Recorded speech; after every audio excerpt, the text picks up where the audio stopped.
Change हो रहा है। नई पार्टी आई है जनस्वराज, जो रोजी रोजगार, शिक्षा, स्वास्थ्य की बात करते हैं। तो हम सारे बिहारवासी प्रशांत जी को ही वोट देंगे, क्योंकि उसको चालू कीजिए। मोदी जी बोले थे कि मैं इस चीनी मिल का चाय पी के जाऊंगा, वो चीनी मिल की जमीन भी अब बिक रहा है और बीजेपी के ही लीडर लोग उसको खरीद भी रहे हैं। तो मैथमेटिक्स का नॉलेज नहीं है। बिहार में टोटल 27 लाख, 27.5 लाख अभी तक नौकरी ही है। तो उनकी औकात है कि वो हर घर से सरकारी नौकरी देते। पूरे देश में उतनी नौकरी नहीं है जितना वो देने की बात कहते हैं। तो लोगों को वो कलम फेंक के देते हैं, वो रोजगार देने की बात करते हैं। जिस तरह से वोटर को लुभाया जाए। क्या नाम हुआ भाई साहब? मेरा नाम रंजन कुमार सिंह है।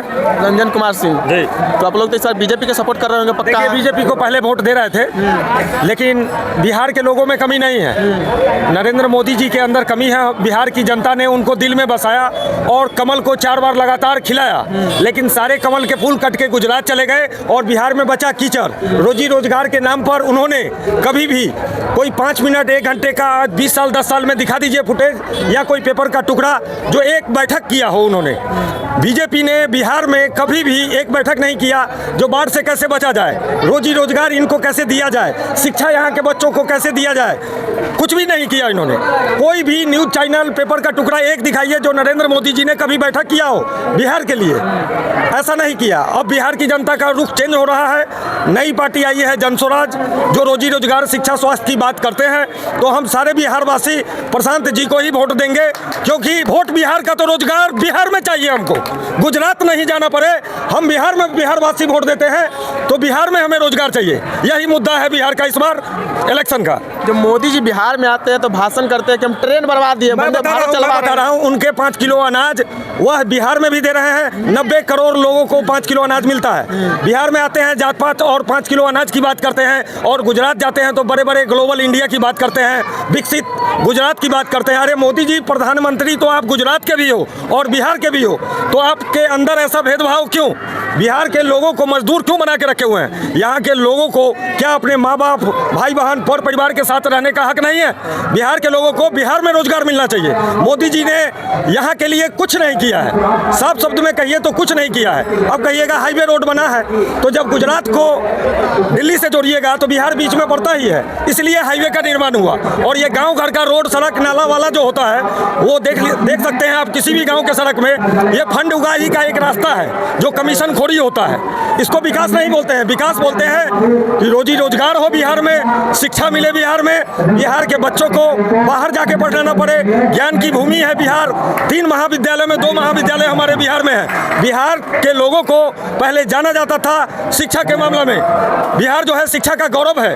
भगवान को भी यहाँ शिक्षा प्राप्त हुआ है, लेकिन ये मोदी जी ने इसको मजदूरों का राज बना दिया है। बिहार के लोग उनसे बहुत दुखी हैं। उन्होंने हमारे विश्वास को तोड़ा है। तो 2025 के इलेक्शन में करारा जवाब मिलेगा उनको, तब समझ में आएगा कि किसी की भावनाओं से खेलने से क्या होता है।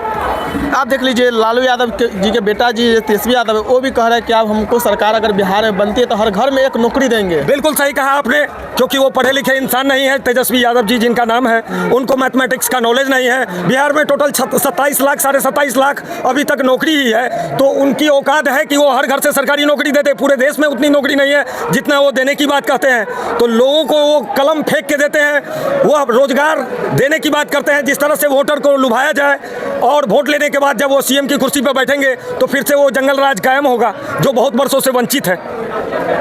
यानी कहीं ना कहीं लालू यादव की जुमलेबाजी है ये बताइए कोई भी मैथमेटिक्स से ये साबित करे कि हर घर में एक नौकरी देना। जब प्रधानमंत्री के बस की बात नहीं है तो ये मुख्यमंत्री क्या देगा? और तेजस्वी को मैथमेटिक्स आता नहीं, क्योंकि अगर उनके पास थोड़ा भी नॉलेज होता तो इस प्रकार की बात ही नहीं बोलते। हमें सरकारी नौकरी नहीं चाहिए।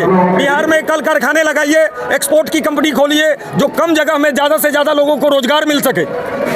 जो हमारी फैक्ट्री पहले से बिहार में कारखाना सब बंद है उसको चालू कीजिए। मोदी जी बोले थे कि मैं इस चीनी मिल का चाय पी के जाऊंगा, वो चीनी मिल की जमीन भी अब बिक रहा है और बीजेपी के ही लीडर लोग उसको खरीद भी रहे हैं। क्या लगता है इस बार जनस्वराज के आप लोग सपोर्ट करें? देखिए, इस बार बिहार में जिस तरह से हम लोग जो है कभी भी मतलब विधायक को वोट नहीं देते थे, हम लोग मोदी जी को वोट देते थे क्योंकि पार्टी सपोर्टर है। आज तक हमने वोट दिया मोदी जी को, लेकिन मोदी जी ने खिलवाड़ किया है यहाँ के जनता के साथ। इस बार जो है मोदी लहर कहीं नहीं है यहाँ। इस बार बिहार में प्रशांत लहर है और सभी लोग जो प्रदेश से आ रहे हैं, कितना दुख काट के आ रहे हैं, वो हिसाब किताब करेंगे। इस बार करारा जवाब मिलेगा बीजेपी को और जवाब मिलेगा जन स्वराज की ओर से। वो 25 सीट में समट के रह जाएंगे बीजेपी, इस बार 25 सीट से ज़्यादा नहीं आने जा रहा है। और जन स्वराज 14 तारीख को आप लोग भी आइएगा, मिठाई भी खिलाएंगे और सरकार भी बनाएंगे। श्योर है। जितने हमारे भाई जो बाहर आ रहे हैं वो दुख काट के जो आ रहे हैं, वो क्या अपने परिवार में, क्या आप अपने मम्मी पापा भाई बहन को अगर किसी से कोई तकलीफ होता है बताएंगे तो आपकी बात मानेंगे कि हमारी? बिहार का दर्द है। क्या बिहार में जन्म लेना गुनाह है? रोजी रोजगार 10-20 हज़ार रुपए की नौकरी करता है, उसमें मुश्किल से जो है 7-8 हज़ार रुपया बिहार के लोग बचा पाते हैं, वही घर बेचते हैं। क्या 7-8 हज़ार रुपए के लिए जीवन भर बाहर रहेगा बिहार के लोग? प्रधानमंत्री होकर के एक नज़र डाल देते बिहार पे, कौन सा उद्योगपति ऐसा है जो बिहार में फैक्ट्री नहीं लगाता? लेकिन मोदी जी ने यहाँ के लिए कोई भी रोजगार के लिए कुछ नहीं किया। वो चाय के रेट में डाटा बोलते हैं, डाटा बांट रहे हैं, जो 1 GB डाटा एक कप के चाय के रेट में मिलेगा तो उनको समझ में आ जाएगा कि बिहार की जनता इस बार बीजेपी को टाटा बोलने जा रही है। जन स्वराज की ही सरकार बनेगा। 14 तारीख को आइएगा और ढेर सारा मिठाई भी खिलाएंगे और बिहार बदलने का जो नारा है वो संकल्प हमारा पूरा होने जा रहा है। जय बिहार। आप राजपूत समाज के लोगों का बीजेपी के बुराई कर रहे हैं। देखिए बीजेपी, लेकिन आपको कहना है कि इस बार जाति से हट के विकास से वोट कर। देखिए ये प्रोपगंडा बीजेपी का है। बिहार के अंदर कोई हिंदू मुस्लिम नहीं है, कोई बड़ी जात छोटी जात नहीं है, कहीं कोई भेदभाव नहीं है। आप 12 बजे रात में बोलिए, किसी भी सड़क में किसी भी गांव में मैं जाऊंगा, कहीं कोई भी लोचा नहीं है। ये भेदभाव फैलाने का नारा तो नेता लोग लगाते हैं, जात पात भेदभाव। अरे यहाँ चाहिए रोजगार। हिंदू मुस्लिम बड़ा जात छोटा जात ये सब क्या है? हम सब भाई हैं। सही है। आजादी हमको मुस्लिम में साथ दिया था, हिंदू भी साथ दिया था। हमारे जन स्वराज के अंदर ऐसी व्यवस्था बनी है जिसमें हिंदू मुस्लिम सिख ईसाई बड़ी जात छोटी जात ये जो भी पार्टियों का लोग है उससे उठ करके प्रशांत जी ने बहुत ही बढ़िया काम किया है। और सभी लोग, जनता की पार्टी है जन स्वराज, उसी में सभी लोग हैं, कोई भेदभाव नहीं है। देखिए अभी हम नौ चौक पे थे, मुजफ्फरपुर जिला कौराई विधानसभा क्षेत्र में। ज़्यादा करके राजपूत समाज के लोग होकर, मुस्लिम समाज के लोग होकर, सारे लोग इस बार जन स्वराज का सपोर्ट कर रहे हैं। कहा कि इनको जातिवादी से उठकर विकास का वोट करना है। इन लोगों का कहना था। मेरा प्रयास कैसा लगा आप लोग कमेंट बॉक्स में जरूर अपनी राय दीजिएगा। जय